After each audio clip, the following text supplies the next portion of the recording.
Hello hi, मैं doctor Rishika Mutha, child eye care and squint clinic Indore से। आज हम डिस्कस करने वाले हैं about eye swelling in kids, यानी कि आँख में बच्चों के जो सूजन हो जाती है उसके बारे में हम आज डिस्कस करेंगे। सो सबसे पहले तो आई स्वेलिंग इन किड्स में हम ये डिस्कस करेंगे कि स्वेलिंग एक आँख में है बच्चे को कि दोनों आँख में है। पहली बार है कि बार बार बच्चे को स्वेलिंग आती रहती है। स्वेलिंग का साइज उतना ही है कि स्वेलिंग का साइज बड़ा हो रहा है एंड स्वेलिंग कितनी है। इन सब हेडिंग्स के अंदर हमें ये डिस्कस करना है और इसका diagnosis, treatment and management.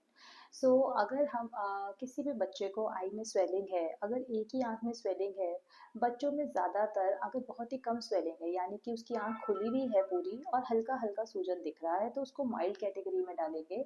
Moderate में मतलब थोड़ी पफिनेस है मगर फिर भी आंख खुल पा रही है। सीवियर में बच्चा आंख खोल ही नहीं पा रहा है, इतनी ज़्यादा उसको सूजन है। सबसे पहले हम उसको कैटेगराइज करेंगे कि स्वेलिंग बच्चे को आंख में कितनी है। फिर अगर बच्चे को स्वेलिंग एक आंख में है, बच्चों में ज़्यादातर कॉमनली स्वेलिंग के रीज़न में इन्फेक्शियस या एलर्जिक रहता है, यानी कि उसको कोई इन्फेक्शन हो गया है या कॉमनली किसी चीज़ से उसको एलर्जी हो गई है। कॉन्टैक्ट डर्माटाइटिस भी बच्चों में बहुत कॉमन रहता है, यानी कि किसी भी उसको नया हमने पाउडर लगाया या किसी और चीज़ से, कोई क्रीम से, किसी चीज़ से उसको एलर्जी हो गई हो। बच्चों में इंसेक्ट बाइट भी कॉमन रहता है कि उसको कोई छोटा सा इंसेक्ट काट गया है एंड उसने उसको जोर से रब किया, जिसके कारण हमारी बॉडी में ऐसे सेल्स रिलीज हो जाते हैं जिससे कि वहाँ पे आई में सूजन दिखती है।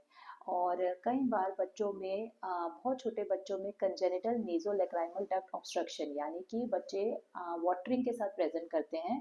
पहले उनकी आंख से पानी आता रहता था एंड देन यहाँ पे हमारी टीयर डक्ट टोटली ब्लॉक हो जाने के कारण आँख में यहाँ पे भी गठान बन सकती है या आँख पे आपको पूरी की पूरी सूजन भी दिख सकती है। या बच्चे को कोई और साथ में साइनस इन्फेक्शन हो गया है, कोल्ड है, फीवर है, इन सब में भी आँख में आपको माइल्ड सी स्वेलिंग दिख सकती है। एंड कई बार यही स्वेलिंग बच्चों में एक लंप की तरह, मतलब लोकलाइज एक जगह पे आपको जैसे मटर के दाने की जैसी स्वेलिंग दिखेगी, जिसमें कि हम इसको हम स्टाई बोलते हैं। स्टाई में बच्चे को जो ये लोकलाइज स्वेलिंग है उसमें उसको वहाँ पे दर्द भी होगा, आपको एक बम्प जैसा वहाँ पे दिखेगा। एंड ये इसलिए होता है क्योंकि हमारी जो ग्लैंड्स होती हैं वो ब्लॉक हो गई हैं, जैसे बच्चों ने एक्सेसिव रबिंग करी या उसके कारण वहाँ पे ब्लॉकेज हो गया है।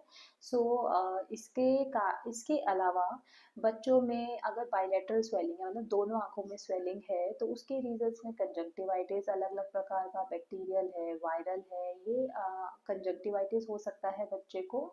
एंड देन अगर ये सब बच्चे का हमने रूल आउट कर लिया है एंड फिर भी बच्चे को फ्लक्चुएटिंग स्वेलिंग है, मतलब कभी स्वेलिंग एकदम ठीक हो जाती है और कभी स्वेलिंग वापस आ जाती है, डिफ्यूज सा लालीपन सा बना हुआ है आंख में, सूजन सी लगती है, तो कई बार फिर हमें रेडियोलॉजिकल इन्वेस्टिगेशंस भी कराने पड़ते हैं। क्योंकि कई बार इसमें कोई वैस्कुलर मेलफॉर्मेशंस, मतलब कि जो हमारी पीछे नसें हैं उनमें कुछ आपस में कुछ मेलफॉर्मेशन बनने में गड़बड़ी के कारण कुछ उसको बार बार से ऐसी सूजन आ सकती है, जैसे कि हिमेंजियोमास बोलते हैं, जिसमें बच्चे के ऊपर, आंख के ऊपर आपको ऐसा एक दाग सा दिखेगा और कईयों में एकदम डिफ्यूज सी स्वेलिंग होती है, तो इसको हम कंफर्म एमआरआई के थ्रू करते हैं। अगर बच्चे को कुछ भी आई स्वेलिंग ऐसे है तो हमें पहले बच्चे का टोटली फुल आई चेकअप करना पड़ेगा। बहुत छोटे बच्चे विजन टेस्ट के लिए कोऑपरेट नहीं करते हैं, बट हाँ, हमें बच्चे की ऑक्यूलर मूवमेंट्स देखनी पड़ती हैं, उसके प्यूपिल्स का रिएक्शन देखना पड़ता है एंड देन उसके बाद हमें कि वो इन्फेक्शियस है कि एलर्जिक है, उसके अकॉर्डिंग ट्रीटमेंट दिया जाता है। कई बार छोटे बच्चे सूजन के साथ प्रेजेंट करते हैं, जिसमें कि जैसे प्री सेप्टल सेलुलाइटिस जिसको बोलते हैं, जिसका अर्जेंट और इमरजेंसी ट्रीटमेंट कराना चाहिए। क्योंकि अगर ये प्री सेप्टल सेलुलाइटिस फैल जाए तो ये पूरी आंख में फैल सकता है और ये काफ़ी बढ़ सकता है। अगर आंख पे सूजन एकदम से बहुत ज़्यादा आ गई है तो उसके लिए प्रॉपर उसका ट्रीटमेंट और मैनेजमेंट लगेगा। एंड देन उसके बाद काफ़ी बार ये बच्चे अगर नॉर्मल हमारा एलर्जिक लग रहा है तो एंटी एलर्जिक दवाइयों से ओरल एंड टॉपिकल, मतलब आँख में डालने के ड्रॉप से काफ़ी बेटर हो जाते हैं। बट एलर्जिक बच्चों में बार बार ये स्वेलिंग जैसे कोल्ड एंड कफ के साथ आती जाती रह सकती है। मगर अगर बच्चे को आपको लगता है कि कुछ और हिमेंजियोमा टाइप्स हुआ है तो उसका प्रॉपर एक अलग मैनेजमेंट और ट्रीटमेंट लगेगा। सो अगर आपके बच्चे को बार बार आई में स्वेलिंग आती है तो उसके लिए एक पीडियाट्रिक ऑफ्थेल्मोलॉजिस्ट को ज़रूर दिखाएं, क्योंकि अगर कोई अंडरलाइन कोई मेजर कॉज है तो उसको रूल आउट करना है। एंड अगर कोई बेसिक सा कॉज है तो फिर हम जैसे स्टाई है उसके लिए फिर हम उसका प्रॉपर ट्रीटमेंट मैनेजमेंट देंगे तो वो रिजॉल्व हो सकता है। प्रीसेप्टल सेलुलाइटिस को ठीक कर सकते हैं। एंड जिनमें नेजोलैक्राइमल डक्ट ब्लॉकेज है उसमें ट्रीटमेंट मैनेजमेंट के साथ बच्चे के पेरेंट्स को मसाज समझाया जाता है।